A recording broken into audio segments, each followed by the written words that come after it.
What's going on, world? I'm Wesley from Aidan Nation TV, the network, the one channel on YouTube where we actually adopt similar connections despite our differences. And I am here to adopt similar connections despite our differences with the episode There's No Business Like Friend Business. Talking about Real Housewives of Atlanta. It just came on yesterday.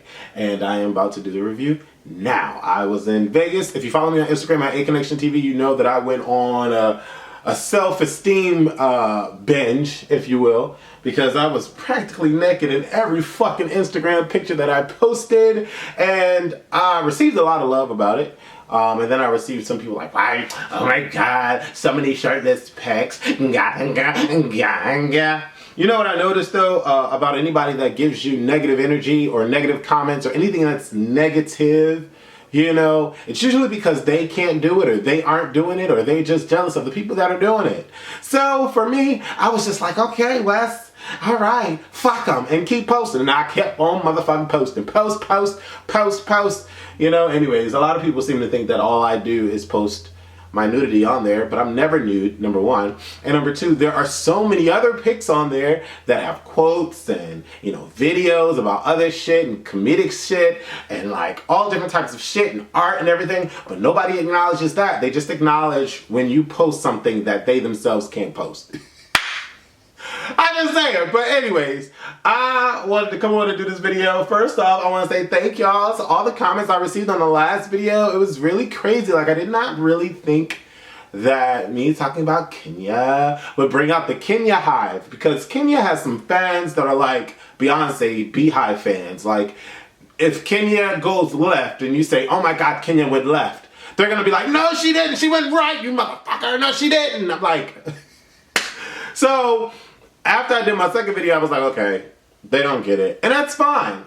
We still can adopt similar connections despite our differences. So we start this particular episode off with, it was kind of like a collection of all of the females and them going through their like daily routine. We started off with Kenya talking to her aunt and her cousin, I believe. Then we pan off to Kim talking to Alexis, which I've always had a little something for Alexis. I didn't really put the two and two together that they were sisters, which was cool. She cut off all her hair. She looks like a hot version of Megan Good, if you will. She just looks really, really cool, and I like her facial features. Like, she's very foreign looking to me. Like, it's really exotic, not foreign, exotic. I love it. And then we get into Portia at work at the Dish Network, which was cool. You know, Dish Nation. She was doing her thing and talking about Kim Zolciak and when she was on, you know, Dancing with the Stars and all that. Then we get into Cynthia coming into the scene with some flowers, some yellow flowers.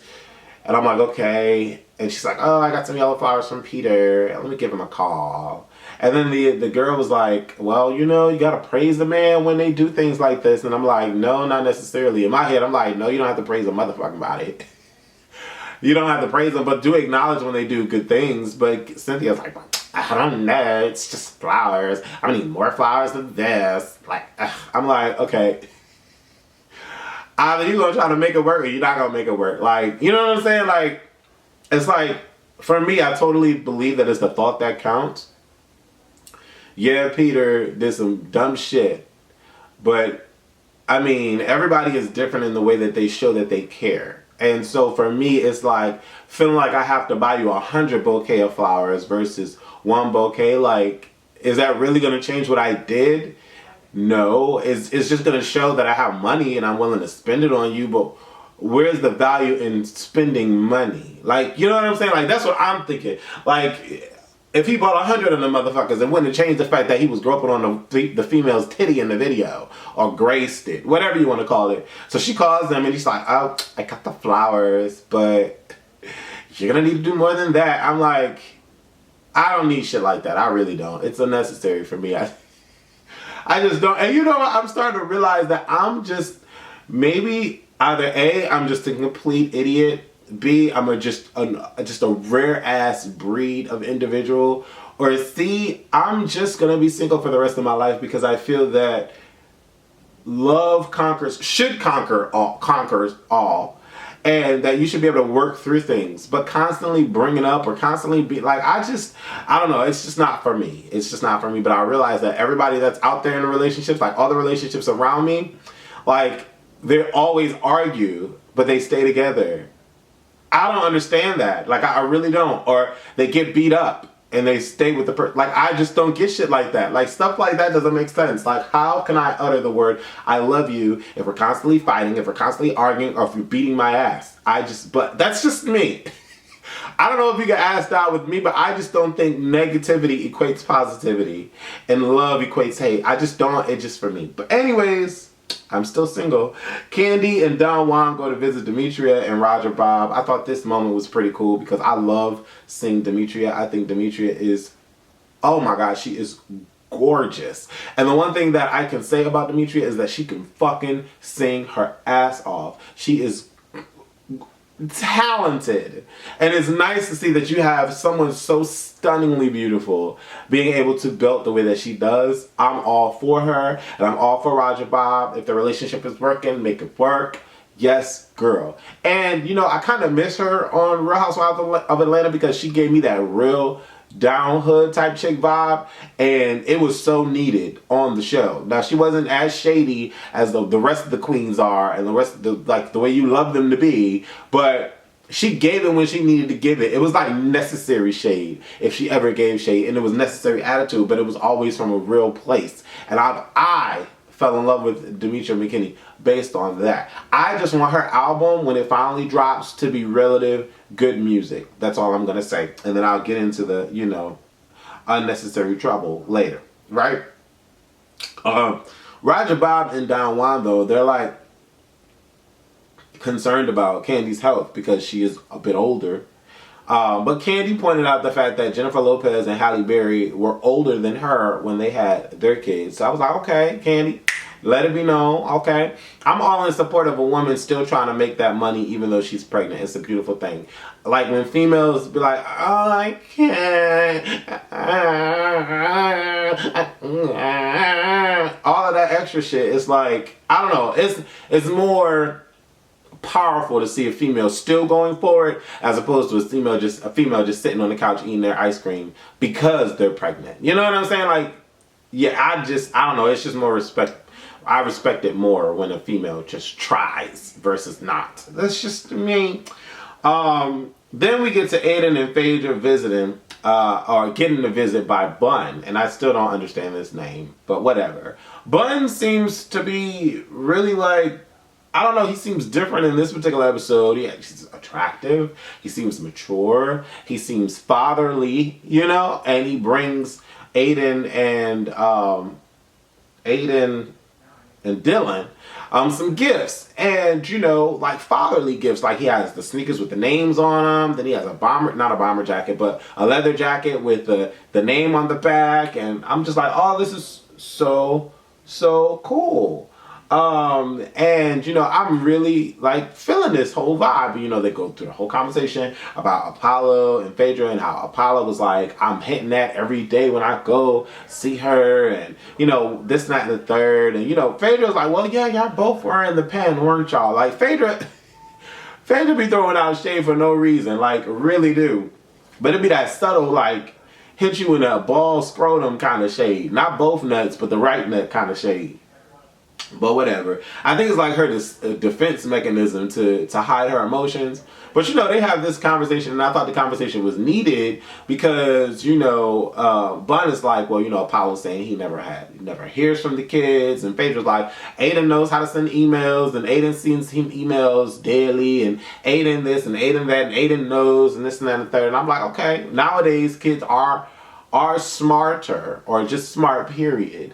So it's not like I'm not going to believe what she's saying, but you never know who's right and who's wrong. There's three sides to a story: Phaedra's, Apollo's, and the truth, which is the ultimate being above us. And it's like, we don't know what he saw and what he heard. We just got to deal with what Phaedra's saying and what Apollo said to people. But we all know that Apollo has told tall tales. So it's like, who are we going to believe? I mean, we only know that Phaedra lied once when she said she didn't curse, but we know that was a lie. We don't know. I don't know. We dealing with liars. I don't know. But I thought the scene was cool. Candy is getting ready for the video shoot, and she realizes how much she misses it. I thought that was nice. It's nice, like I said, it's nice to see her work, and she looks beautiful. awesome. Todd comes in those two-wheeler things, those power two-wheel things, and everybody's riding. When I was in Vegas, this dude, we was at the Palms place, right? And we stayed at one of the suites on the 15th floor. And I don't know where this guy came from, but he got into the elevator. When he got into the elevator, he rolled in on the two-wheeler. And I'm like, is that really necessary? Like, what? So he comes down with us, and I'm just looking at him like, bruh, like, you really think you a G right now because you got on the two-wheeler? Like, whatever.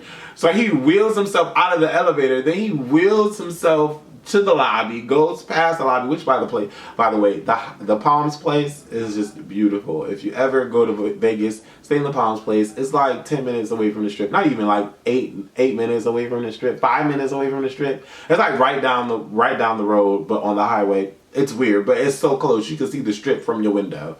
But it's like you don't have to deal with the traffic and it's free parking. Like, well, pretty much all of Vegas strips, like the parking lots are free parking. But anyways, stay at the Palms place. But he wheels himself out. He goes through the lobby. He goes through the parking lot, and then he goes out to his car. Now, mind you, before he even got out to the parking lot, he tried to open the door with the wheeler. Oh my God, he couldn't open the door because you need force to open the door. It's not one of those automatic doors, so the wheels wasn't giving him enough force, but I was trying to get it on Snapchat. If y'all follow me on Snapchat, y'all probably saw something, but I don't know because, you know, your chats expire. So I don't know. I'm still trying to figure out Snapchat. It's a quick way to post up a video, but I don't know. But it was funny because he was struggling, and the dude was outside the door. He had to open the door. I like this, and the dude would not get off the two-wheeler to save his life. He would not get off. He was still trying to open the shit. But anyways, he rolls out, and mind you, it was like 30 degrees in fucking Vegas. So he rolls out, and he's shivering because he ain't got no coat on. So he's shivering, moving the two-wheeler past. I was like, child. I think I got him on my Instagram. I don't know. I'll probably delete the video because I'll be posting shit and deleting it. I'm like the Chris Brown on Instagram. Like, really. So we get past that, Todd coming in thinking he cool. He an OG. And, you know, Phaedra and Portia come up. They support. And I'm like, oh, that's really, really cool. That's, like, so high. Right? You know, everybody's getting along. Cool by y'all, my lord. And then we get past that. Kenya and Marlo are working out. Now, I'm going to tell y'all this. It ain't nothing but the truth. Kenya and motherfucking Marlo got body for motherfucking days. Now, of course, they was all dialed up at the motherfucking gym with the long ass Brazilian or whatever you call it that Marlo had on with the little fit cap. I'm like, girl, put all that up in the bun and sweat it out. You know what I'm saying? Let's get it. If we're going to do it at the gym, let's do the gym. So they say they're doing these low ass exercises. I'm like, all right, get it in. Knowing damn well none of them need to be in the motherfucking gym. But then, out of nowhere, this fine-ass motherfucker come. When I tell you he was fine, looking all sorts of like 6'3" or something. broad chest, face strong and chiseled and everything. And you know, when he talked, he was like, yeah. You know what I'm saying? Not on the Stevie J tip, but on like the suave debonair tip. You know what I'm saying? So I'm like, who he talking to? Which girl he coming over here and showing up is Kenya. I'm like, all right, Kenya. Kenya's sitting there looking like she blushing and shit, but trying not to give him no play. I'm like, bruh, if you tried to get Glenn, his little skinny ass, some play, girl, you better hook it up with this month right here, because this month right here, come on now. I'm like, Kenya, where's your sense or something? Cause he look way finer than Glenn. Like, come on. You know, I have credentials when dating. I'm like, child, if it wasn't first, who was it? Who was the first dude? The DL dude, the actor that she hired, whoever he was. I'm like, child. Then we get to the dude with the facial issues, like the acne and all that proactive shit he should be using. Chop. Then we get to Glenn. Glenn was cute. He was just psycho motherfucking with it. Then we get to Matt. Good boy. I'm like, Ken, you better hop on it, Ken. You better hop on it. Not in the sexual sense, but like make something pop off, cause like he finer than everybody on the motherfucking show. Truth be told, he finer than the Portia dude, Duke. finer than him. You know what I'm saying? I'm just saying, Kenya should have went on on it. And Marlo knew the tea. Marlo was like, cute. Girl, he fine. Girl, you need to hop on that. I'm like, yes, God, Kenya, you need to hop on it. But whatever, we moved past that. Because I'm like, Kenya brought someone to the squad that was fine. Like, what? He is fine. Oh. Okay, so we get past that. Then, Don Juan. I respect Don Juan in a sense that he is very protective of Candy. I think that's hot. Like, he's emotionally invested and tied to Candy. We've seen him get emotional. We've seen him cry me a Nile river at that on the show. But I like his support and loyalty to Candy. I think that's off the chain, off the rip. Sexy is just everything. Like, Don Juan be doing his motherfucking shit. Because if he wasn't, he wouldn't have been Candy's manager for all these goddamn years. So I don't know what people say about him or whatever, but he's cool as shit in my book with this. The way he presented himself on the screen, I was all here for it. So, you know, he like, you know, is you gonna be stepping? She's stepping on this floor. This floor look kind of slippery. We got to wipe off your shoes. I'm like, yeah, bruh, come on, do your job. This hot. So we get past that. And then, where we at? We get to, Cynthia and Peter go out on a date. I thought it was cute. Cynthia is playing him like, oh, you never did this before. And he's like, well, what do you mean? Like, yes, I have. And we get the flashback of when the dude was singing that song. I'm like, okay. So, Cynthia, stop doubting the man. Let the man try. Like, that's my thing. If someone's going to try, let them try. Don't nitpick at everything that they're doing. Because at the end of the day, you either want to be with the person or you don't want to be with the person. And if you're going to decide to stay with the person and be with the person, let the person try. If they don't meet your standards or whatever, then at that point you can make a decision. But don't nitpick out, you never did this, but there's not enough flowers. Fuck out of here. Fuck you mean. Like, come on. Like, all that negative, that's negative. That's negative energy. Yes, he did her wrong. Yes, I get all of that. But all of that is negative. Either you're going to let the man try or don't. Why we trying to bring the brother down? He trying to bring himself up. Why we trying to bring him down? I just don't understand when people do that. Like, it's unnecessary for me. Like, it's just, I don't know. It's just unnecessary for me. I just don't get it. I just don't. Like, even in my altercations or situations that I have with people, I don't continually bring up shit. I'll be like, oh, well, you're a terrible friend. Or, what are you going to do this time? No, I don't do that. Either we're going to make up and leave it the fuck alone, or we're just going to leave each other alone. That's it. Be mad, but get over this shit. That's how I view it. Matt and Kenya playing basketball. Oh my God, this was so hot. This was like basketball in love, loving basketball. This was hot. This was hot to see. Kenya was in her element, flirting with the dude. There was no shade thrown, no nothing. She was being, playing, throw the ball and go catch. In my term. And Matt was eating it all up. And he Kenya was like, well, if you win, and if I win, so whatever they had, he said if he won, he get to go to do the date or whatever, some shit. I don't know. I wasn't paying attention. It was so hard. But they look good together. Kenya, you got a motherfucking winner. Now, I don't know, outside of his looks, I don't know what he offering to the table. I don't know what he offering. We know he got looks and we know he got dang. I don't know what else he offering. But Kenya, girl, you need to hop on it. But I respect her position. If that's how she want to play, I respect her position. But don't bring nobody else up to that got facial issues and got shit just because they got money and things together. No, guy, honey, you need to be completely attracted to dude. And when I see the types of people that she's brought to the screen, none of them look, well, maybe she ain't got a type. Because none of them look remotely the same. So she ain't got a type. That's fine. I think that's a better disposition to have, because if you ain't got no type, then you're in it for the person. But fuck out of here, all that. Girl, Matt was a motherfucking winner. Now, if he broke and gonna ask you for gas money like O'Shea did, then Kenya, drop him, Kenya. But I thought this was a beautiful scene, and I want to see more scenes like this with Kenya. Truth be told. But that's just me, though. What we get? Phaedra and Aidan Phaedra's driving Aidan to kindergarten. And this was so sweet. This was like, oh, you know, Aidan's grown up, 5 years of age, you know, going to kindergarten. And, you know, Phaedra's like, you know, it's going to be hard. And, you know, Aidan's like, well, I want you to bring me every day. I want to see you every day. And I'm like, and, you know, Phaedra starts to cry and everything. I'm like, oh, child, Phaedra and her kids. She loves her kids, though. That's a beautiful thing.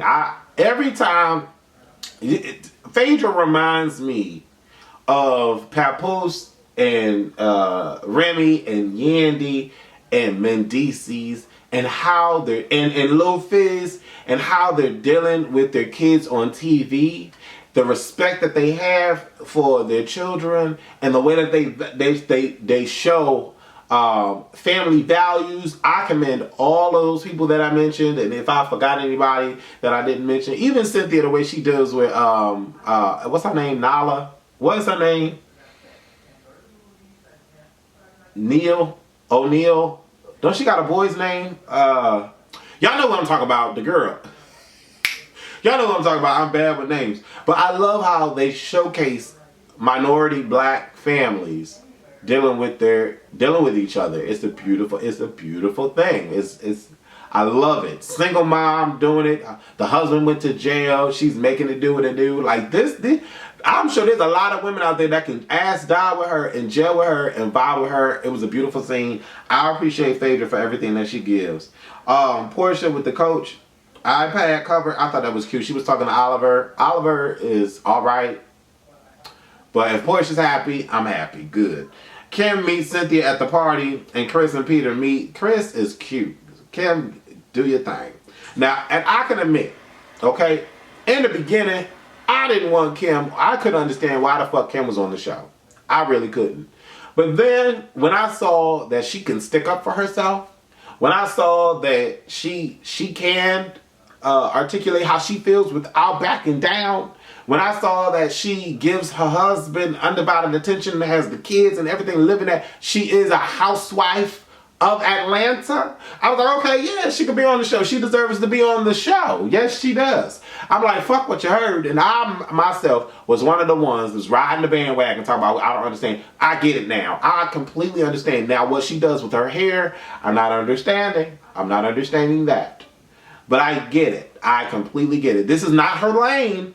But she's driving in that motherfucker. And I don't know what kind of car she has, but she's still driving in that motherfucking lane. She really is. She was sitting there doing her own nails and her own makeup to go to this event. I was completely here for it. Shout out to Kim. When Cynthia walked up to her and was like, hey, I got you some shades, by the way. And Kim was like, she looked mortified. She was like, shade? I didn't even do anything. I just got here. Why are you throwing me shade? I was like, child Kim, girl, go read the Urban Dictionary, child. Cynthia's like, no, not that shade. I mean, some of Cynthia's shit, my Cynthia shades. I'm like, all right, girl. Then we get past that. The guys get together, and Peter starts talking about the Phaedra shit. I'm like, oh, here go Peter. Here go Patricia. Patricia coming in, starting shit. I'm like, Todd ain't all that messy now. Come on, let's back off of this. Then, you know, Candy gets up the steps and she like mentions as she's introducing the video, she starts talking about how, you know, she didn't know she wanted to do it because, you know, dealing with friends and business and all of that. I'm like, ooh, okay. That's not shade, it's true tea though. It's true tea. Phaedra like, oop, yes, oop, girl. Oop. Get that all in. Take that all in. Take that all in. Because the gotcha comes in the next fucking trailer clip, Phaedra. The gotcha comes in the next fucking trailer clip when Todd talking about the canceled checks. Todd is about his motherfucking business. Phaedra, pay the man his motherfucking money. Pay him his money, Phaedra. What's going on, girl? You sitting here, well, we haven't seen Phaedra have a luxurious party in a minute. So I don't know what's going on with the funds. But pay Todd his motherfucking money. Because you brought him to the office and he came with receipts. Okay, talk about here's the canceled checks. I still need my money. Yes, indeed, Todd. So Phaedra ate all that up because you ain't got no choice but to eat all that up, Phaedra. Ain't got no choice. Child. So we get past that. The video is how I saw the video. Unnecessary Trouble. I think it's real cute. It gives me old school escape with a hint of TLC swag, a little bit of Brandy and Monica sprinkled on the top, and then you round it off with Demetria and her voice. It's cool. It's a real sexy video. I think the lyrics are current. I think it's a relative beat. I think that the hook could have been a bit more, you know, catchy, but overall, I love the song and I absolutely love the video. So shout out to those girls. I hope this puts her out in the forefront. You know what I'm saying? Kandi executive producing the album. I think it's really, really cool. Shout out to both of them. Now we get to the nitty gritty at the end with Don Juan. And I know a lot of y'all is like, oh, I probably a lot of y'all is like, oh, Don Juan should have minded his business. But here's the gotcha. Here is the gotcha. Don Juan is Kandi's manager, number one. So anything regarding Kandi and her, the way she's presented on film is his business. That's number one. That's just the professional side of things. That's number one. Number two, they are close. They are cool. They have emotional ties to each other. So that's number two. Number three, real recognized motherfucking real. Because at the end of the day, Portia and Phaedra were not sitting there being like, oh, well, you know, maybe you should talk about it with them and square things off because we don't want anything to come off crazy. You know what I'm saying? Like, I love Kandi and I respect Todd and I respect their marriage. But if something is just not right with the way things were handled financially, then yes, you should have that conversation with him in the office and just square things off. But let's go back inside, okay, and support.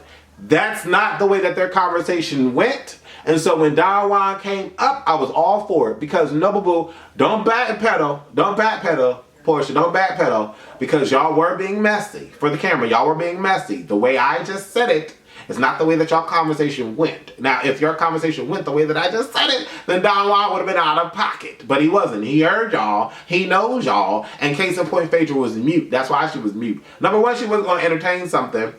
She just doesn't entertain anything, really. But number two, she knew she was wrong. She knew she was wrong. Especially if in the clips, the reality is you sent him bounce checks. If that's the reality of it, then yes, you know you are wrong. And if you owe him more money for what the job was that he did. Now here's my thing. If Todd's responsibility was to distribute the video and the video was not distributed, then fine, you don't owe him money. But if his job was to produce the video, have the video filmed for you, and that was it, and his fee was 35 grand, and you only paid him 30, then yes, you owe him the rest of the money because his job was done. If it was your responsibility to distribute the video, that's your problem, not Todd's. But all of that really is none of Portia's business anyway. So the conversation was messy. It really was. So the way Don Juan came up, like I heard the gossip about my peoples, yes indeed, Don Juan. Now, if Don Juan wanted his camera time, that's fine. Don Juan is contracted to be on the motherfucking show. Just like half these bros on here want their camera time. So Don Juan got his camera time and was right when he was getting his camera time because the conversation that y'all were having was not as simplistic as Portia was trying to make it sound. And it looks like Kandi is going to get everybody together in the next episode because Kandi is right. There's no need for y'all to talk about my husband. There's no need for y'all to talk, period, because it's not regarding y'all. It's regarding Phaedra. And Phaedra, if she's going to talk, Phaedra, well, here's what I'm going to say. Here's what I'm going to say. Here's the got you. Because it is involving Phaedra, Phaedra can do all the talking in the world that she wants to do. But when Phaedra talks, she needs to be 100% honest. 100% honest about everything if she's going to talk like that. Point blank into the period. This can go all over the place. At the end of the day, Phaedra has every right to talk about her situation because she's in the situation. Portia knows damn well they were being messy. Shamia didn't say anything because she knows damn well that they were being messy. Don Juan, I'm all for it. Number one, manager. Number two, friend. Point blank into the period. And when Kandi finds out about everything, I'm all for it too because that's her husband and real recognized real. And if we're going to get the truth, out, let's get the motherfucking truth out. Now, at the end of the day, I want to know what y'all thought about this particular video. It was really cool. I've learned a lot in 2015, boy, let me tell y'all. And I'm about to do a video about the lessons I've learned in 2015. But anyways, I Love y'all. Indifferent, different, the same, whatever. I don't care. It's all about good, positive debate at the end of the day. I'm not gonna say that anybody for their opinion is wrong. I'm just gonna say I don't agree. That's it. That's the mature thing to do. I love y'all so much. Deuces, support. And yeah, subscribe if you're not subscribed and leave comments below. Deuces. Before we started, just introducing extra things. Okay.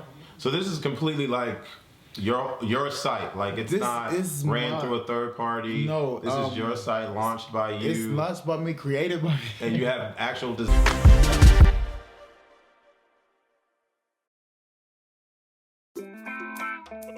Atomic Beats.